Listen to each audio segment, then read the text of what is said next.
Good evening. I'm Captain Grant Carver with Mallard Bay Charters. This is my first mate, Zeke. His first name is really Ezekiel, but all his friends call him Zeke. He's my fish finder. Put him on the front as we go along. We need points and fish. I'm here tonight to talk to you about fishing for flounder with soft plastics.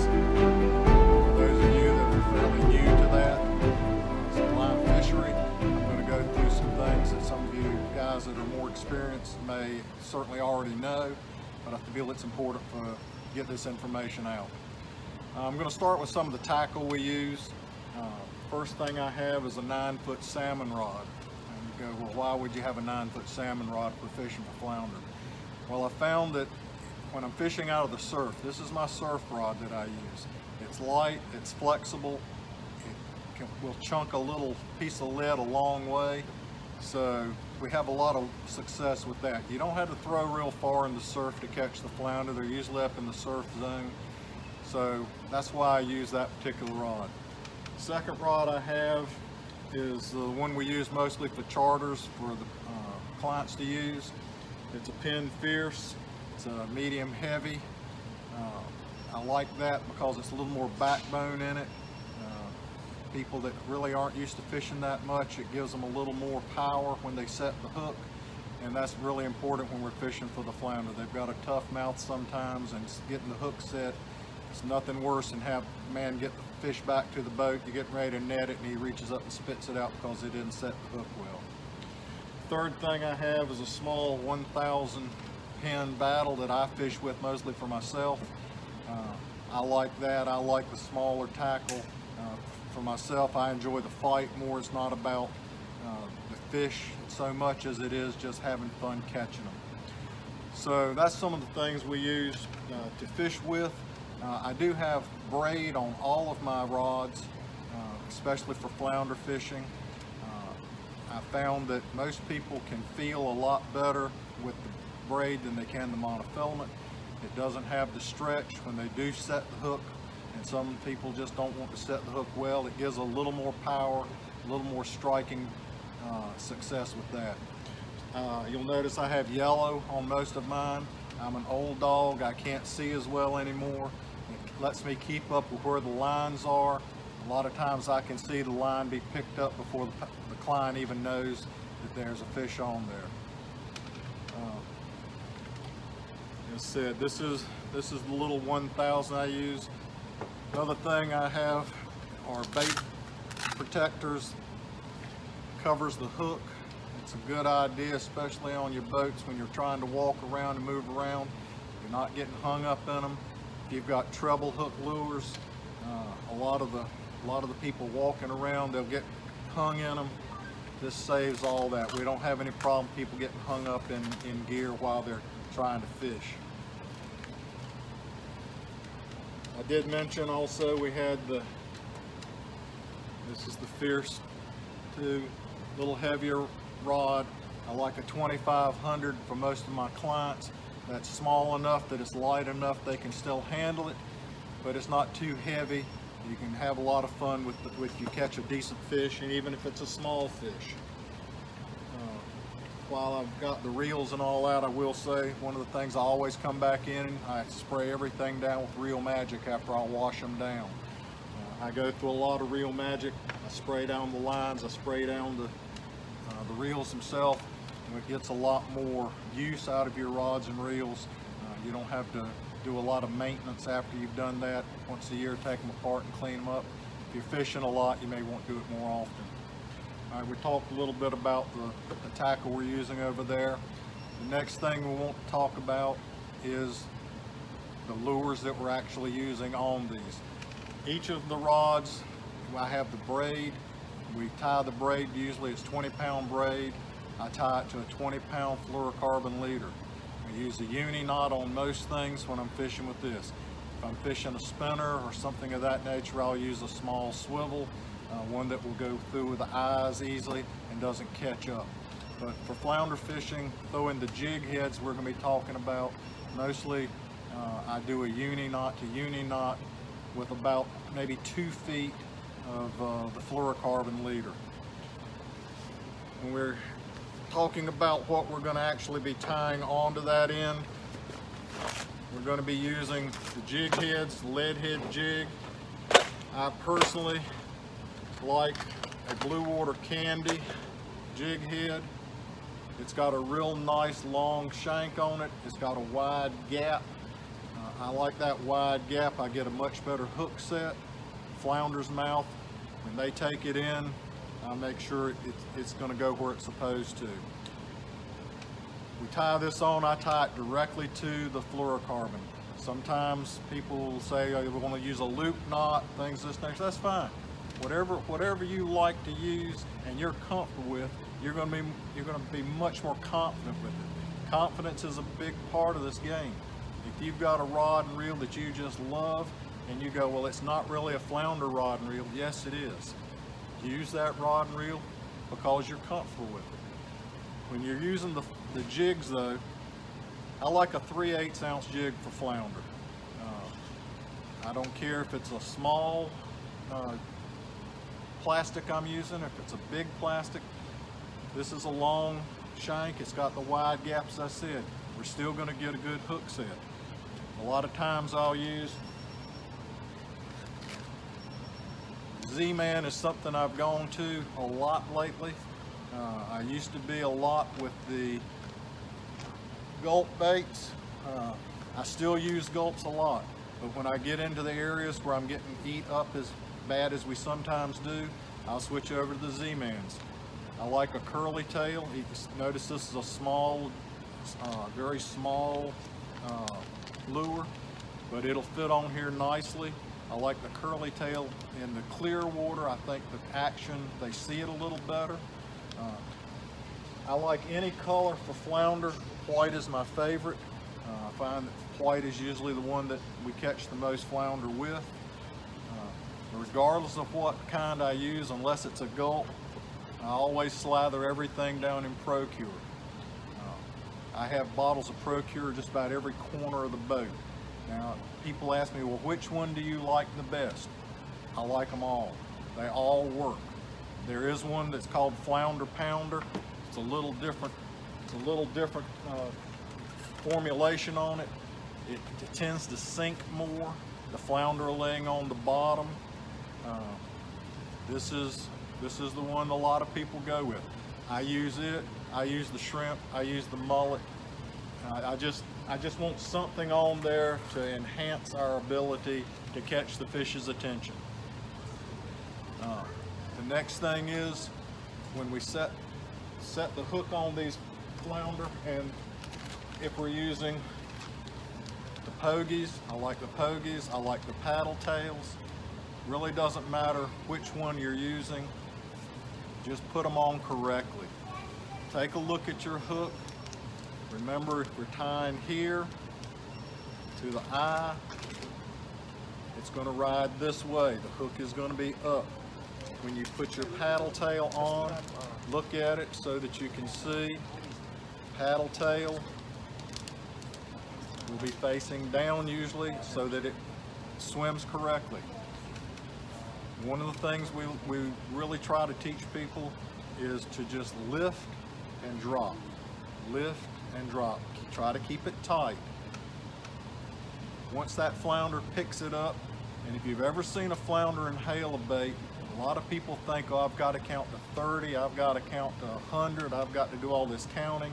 If you're using an artificial bait on flounder, when you feel him hit, just reel down and knock his head off. They will have it in their mouth. If he's a real small flounder, he's still probably going to have it all the way in his mouth. If you miss him, happens occasionally. Okay, throw back and try again. They'll usually pick it back up. Unless he feels the hook, a lot of times you can go right back in on them and they'll hit it. You're good to go. I've said one of the things I've talked about is the different types of bait we use, whether it's the gulp. I like the gulp shrimp and white. But one of the things, a lot of people think I'm a little crazy with this, but I like the 6-inch curly tails. I like them in chartreuse and I like them in white. On the 3/8 ounce jig head once again. Now, you can switch over to the 1/4 ounce if you want to use some of the other baits, the Z-Mans that are smaller. That's fine. Once again, a lot of people go, well, the current, this, that, and the other. I like 3/8 in standing water. I like 3/8 in if it's moving. It'll usually get you down where you want to go. But this curly tail, everybody goes, well, you're not going to catch anything but big fish. Well, okay. But I catch a lot of smaller fish. I catch fish that are undersized and they've got this thing completely down their throats. So don't be afraid to throw the big baits. I've said about tying it on. I've talked about the different types of baits that we use. There's all different kinds of plastics out there. There's different colors. Once again, every single one of them will catch a flounder. Just depends on if that's the color they might want that day and if you get it to them in the right manner. I believe, once again, some type of a scent is a big help, whether it's the gulp bait, whether it's the Procure, whether it's some of the other brands that are out there. I just feel that it ups your percentages on being able to get bit. All right, different colors, once again, different styles. Everybody out there is going to find something that they say, this is the ticket. This is the one you've got to use. Every day I hear, oh, pink is the color, white is the color, green is the color. Okay? Any one of those is fine. Just pick one and use it and continue to use it. If you find that that's the one that works for you and you're more confident in it, you're going to fish it better. One of the things when you're fishing with these baits, I get a lot of people, they just haphazardly cast out and they just start reeling. They don't have any game plan in their head. You need to have some kind of a game plan. If I'm going to come in and fish a hole, I'm going to pull up, we're going to anchor or put the pole down.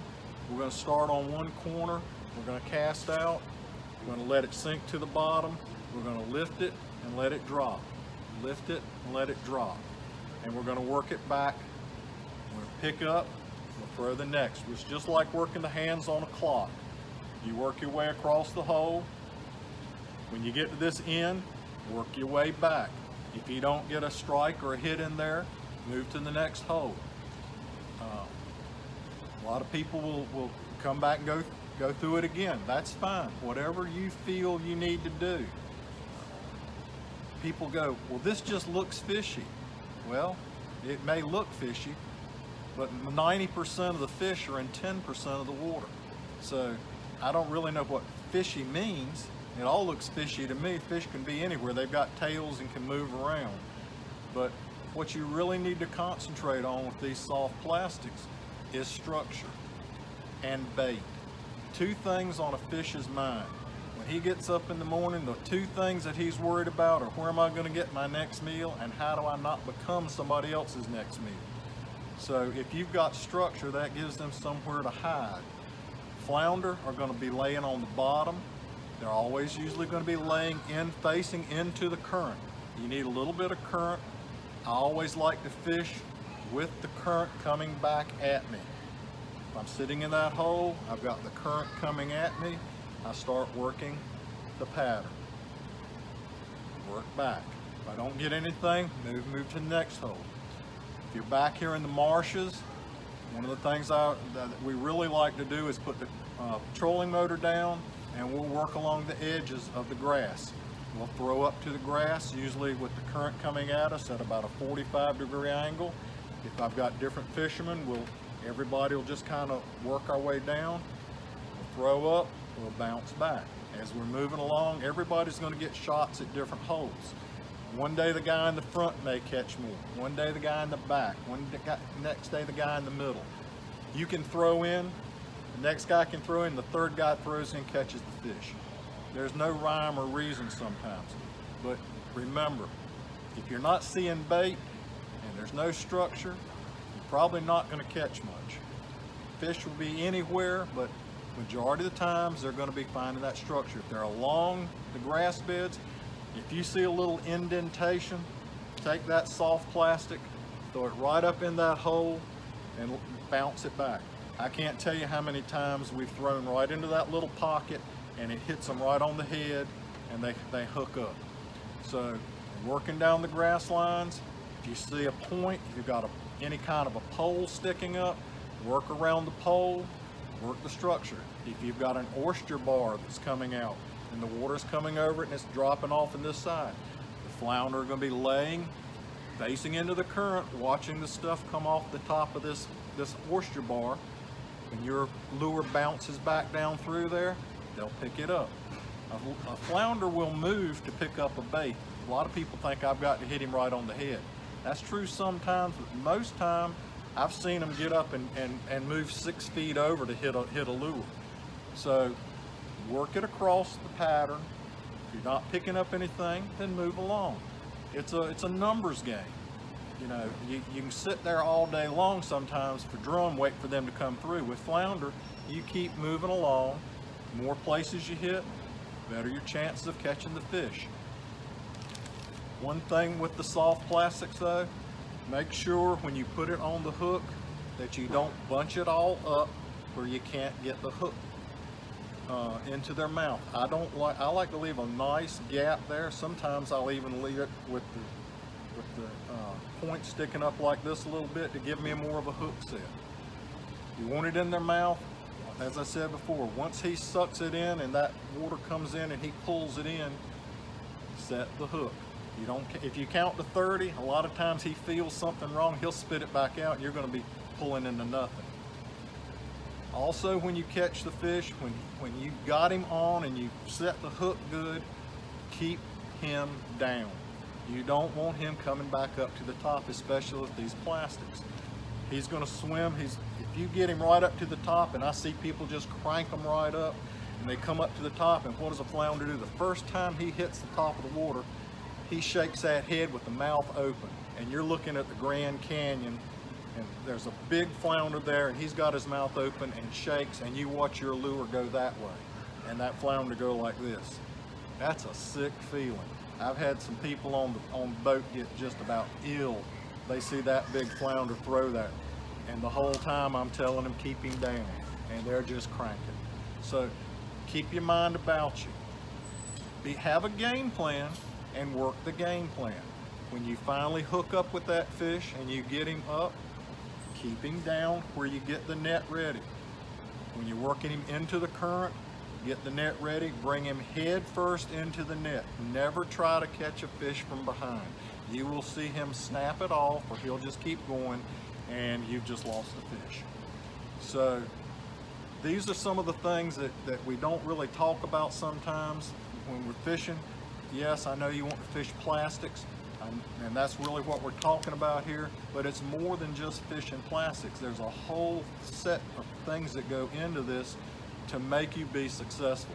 Catching the fish is just part of it. Once again, structure, bait, working the jig in the right manner. I have some people, I'm a lift and drop guy. I have a couple friends of mine, they like to pop it. They'll pop it up off the bottom and let it settle. They catch fish, we catch just about the same number of fish, so I can't say one is better than the other. I just like to lift and drop because I can keep a better feel on the jig while it's working.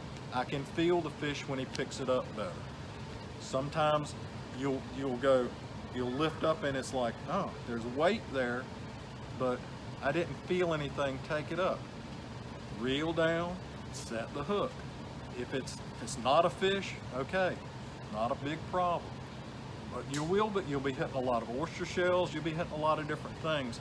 So one thing to also remember is keep something where you can sharpen your hook back up. I keep one ready after I've had somebody that's fished for a while, and I'm coming in and I'm putting some Procure on the lure for them. One of the things I do is I check the hook. If I can't stick it in the back of my fingernail and it doesn't move off, I'm getting out the stone, I'm touching it up. You've got to keep a sharp hook. Little things mean keeping fish. Everybody out here can catch fish. Just a matter of how often you catch them and how successful you are when you go. If you follow the little things, have a game plan, look for structure.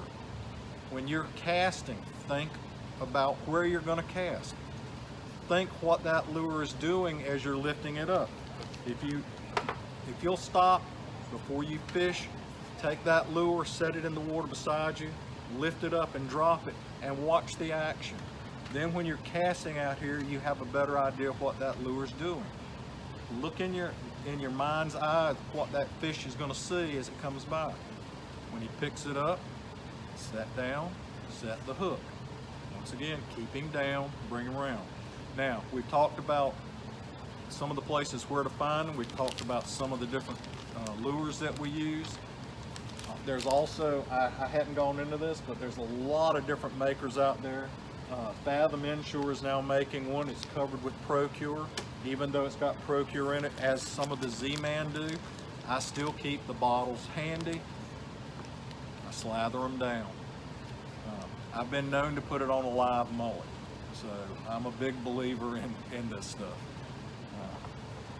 But when you've got him in the net and you're bringing him up, what's something else as fishermen that we really need to be cognizant of? If he's undersized, how are we going to get him off without killing the fish? Right now, there's a big problem with we don't have enough flounder. We're looking at a possible moratorium on them coming up. I'm not going to get into the politics of that. I'm just going to say it's about time we did something. But if you're catching flounder and we want some for the future, one of the things that I like to use is a grip. Now, I'm not saying reach over to get him in, but once you've got him in the net on a flounder, it's really difficult sometimes to deal with them. If you can get this in their bottom lip and get that mouth open, the next thing is a good hook remover. You can get it open, you can reach in, you can bring it around, take it out, and not kill the fish. If it's one you're going to keep, it really doesn't matter that much. You're going to put him in the live well or put him on ice. So that's not as important then. But if you're going to be putting these fish back, if you're catch and release, try to keep them alive. If I've got one that has swallowed it down and it's down his throat and I can't, and I'm pretty sure it's not going to be a pretty sight when I finish, I reach in with the snips, I snip it off as close to the hook eye as I can, and I turn him back loose. Also, when you're putting them back, don't just flop them anyway, get them up in the boat, shake them off. God made these creatures for a reason. If you're going to eat them and you're going to fish for them, show some respect. Let's try to save what we've got left for now until we can get some more that can come replace them. I'm off my soapbox. I'll get back to fishing now. All right, we have talked about some of the different lures out there, different types, different colors. Once again, it doesn't really matter so much to me the color. It doesn't really matter so much to me the type, the manufacturer. I do like the Z-Mans because they're very tough. They hold up well. When the pinfish get in, they'll tap and tap and tap. And I usually don't have to worry about having to replace the bodies as often. With my gulps, they're pretty tough. Some of the older ones I preferred better. They seem to have held up better than new ones, but they are cracked for fish. They are very much worth what you pay for them in return for what you're going to catch. But once again, since the others don't have the formulation in them that the others, I go to the Procure or some of the other. There's a lot of different ones on the market. I'm not just speaking. I don't get paid for any of these. I'm not endorsed by any of these people. This is stuff that I use, stuff that I believe in. Find the stuff that you believe in. If you believe in it and you fish it like you believe in it, you're going to start catching more fish. Okay, just a quick recap. Remember, fish are thinking two things when they get up. What's my next meal? How do I not become a meal? They're going to find some cover. If you're going to try to fish strictly for big flounder, you're going to have to hunt for them like you do big game. You're going to stalk in, you're going to find places that are not really where everybody else is fishing. You're going to find a pole over here back off the way where most people aren't casting. You're going to find the places with an oyster rock that's sometimes hard to get to. and they have cover. They can lay down there and wait in ambush until the right thing comes along and they'll jump up and get it. If you're gonna catch lots of flounder, you're gonna fish more over the sandbars as the waters come under the sandbar, at the mouth of creeks, at the mouth of little eddies. Once again, doesn't really matter what one you're using on there, as long as you're getting it to them. You're getting it, I like to think of it as getting it up in the air and dropping it down where they can see it, up where they can see it. Another thing I just happen to remember is when you're coming back to the boat and you're just about there and you start to crank it up, what happens a lot of times? Something hits you right there. I catch a lot of flounder right down below the boat before I lift it up. So fish it all the way back to the boat. If you make a cast and it's a bad cast, if it's in the water, it's a good cast. Fish it out. You'll be surprised how often you'll pick up a fish that on a bad cast. Once again, in the water is a good cast. I will go back just for a second on some of the jig heads. I've had some people ask me, well, I noticed, you know, there's all types of colors out there, jig heads, and I prefer a plain jig head for flounder. Now, if I'm trout fishing or if I'm red fishing, I'll maybe switch over to some. And there's different sizes. I do change up some. At certain times I'll go to a 1/4 ounce for flounder. Sometimes I'll even go smaller, but if you're just starting out, you're just trying to get this figured out, go ahead and use a 3/8 or at least a 1/4 ounce to get it down. You can feel it better, and that's really important with these fish, is you've got to be able to feel it. If a drum hits, you don't have much trouble knowing a drum is hit. If you're fishing and a trout hits, it's a little different thing there, because sometimes that's just a tick. But with a flounder, when you're bouncing it along and all of a sudden 95% of them are going to hit it on the drop, if you feel something go chunk and you feel like something just electric hit it, pinfish hit it, after a while you'll get to know that was a pinfish. If you're using the braid, you're going to pick up a little piece of grass, you're going to go, I got a little piece of grass on there. You're going to be amazed at how much more you can feel with the braid. Once again, I'm not pushing any particular brand, but braid is what I would recommend on floundering. Also, fluorocarbon leaders. 100% fluorocarbon is 100% fluorocarbon. Doesn't matter what manufacturer. Just watch out for the ones that may be a coating of fluorocarbon or a mixture. You want 100% fluorocarbon. I use the yellow. The fish aren't going to see the yellow. Fluorocarbon takes care of that.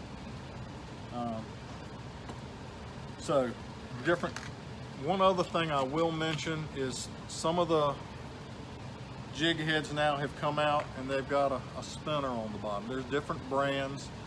This just happens to be one I particularly like. It's got a wide gap in the hook. One of the things I think is important for flounder. It's got a little silver. You'll see some with the gold. I prefer the silver for the flounder. I think it flashes a little better for them. Have I caught them on gold? Yes, I've caught them on gold. I've caught everything on the silver. But once again, use different ones, try different things. One thing I'm going to leave you with before I go is when you're out there on the water, we're all creatures of habit. We all like to go back to where I caught fish yesterday. I have people tell me, where should I go? Where did you catch those? I'll tell you where I caught them, because that doesn't mean they're going to be there tomorrow. They were there today when I was there, or they weren't. I don't have spots. I have areas that I'm looking at, and I'm working different types of structure. You know, and it's all over the marsh. It's all over the sounds. In the ocean, if I'm surf fishing, I'm looking for the slough. Where is it coming down off? Once again, they're going to be laying there, drop it in on their heads. So, you know, people that, you know, oh, I can't tell you where I caught them. Or one of my favorite lines, people ask me where I caught them, is I tell them I caught them east of US 17 in North Carolina. And I swear that is the truth just about every time. So you don't have to be that cryptic. You can tell people, because I've gone to the same place. I'm a creature of habit. I've gone back to the same place I caught fish yesterday, same tide, just an hour difference. Can't raise a fish. So what was it about the fish you caught today? Get yourself a notebook. Make notes on where I caught fish. What tide was it? What were the conditions like? Was it rainy? Was it overcast? After a while, when you go back and you start looking at your logs, you'll start figuring out some patterns. And once you start figuring those patterns out, it's going to become much easier. Like I said, there's a lot of water out there. It all looks fishy, but where's the structure? And if you're not seeing bait, you're probably not going to find many fish. One other thing to think about, if you see a lot of birds are eating the little fish, where are the big fish going to be? They're going to be eating the little fish also. So if you're seeing herons, if you're seeing the other types of birds in an area, that's a good place to fish. I know I haven't really talked a whole lot about the soft plastics. I think I gave you the gist of what you need to really start catching some fish. Think about what you're doing. Think about what the lure's doing in the water. Use the braid so you'll feel it better. And if you have any questions, feel free to call me, send me something on my website, mallardbaycharters.com. I'll be more than happy to try to give you some information. If you want to go out with me and try this, and I'll show you some different techniques and so forth, please give me a call. I can be reached at 910-512-9330. That's here in Hampstead. I have a ramp in the front yard. You can meet me at the house. I have plenty of parking. We can put in, it's safe. We'll go out. I fish normally behind Topsail, Lee Island, down to Figure 8. I can go from Brown's Inlet. One thing I did want to mention though is over in the river, down Snow's Cutway. That's where I fish, that's where I catch my big flounder. That's where these lures, especially this one and the white, that's my go-to lure over there. Take some of the things I've told you, apply them there, and I think you'll have good success. I think you'll have good success anywhere you fish with some of the things I've told you. It's just not going to be everywhere you go. It's not going to be every time you go. There are times I go out and we get skunked. It happens. Learn from it. Don't just say, oh, write it off as a bad day. It's a learning experience. So I'm going to leave you with that. Like I say, if you have any questions, please give me a call. I'll be more than happy to try to help you out with it. If you want to set up a charter sometime, let me know. We'll see when we can work you in, and we'll go from there. This is Captain Grant Carver with Mallard Bay Charters, signing off for now.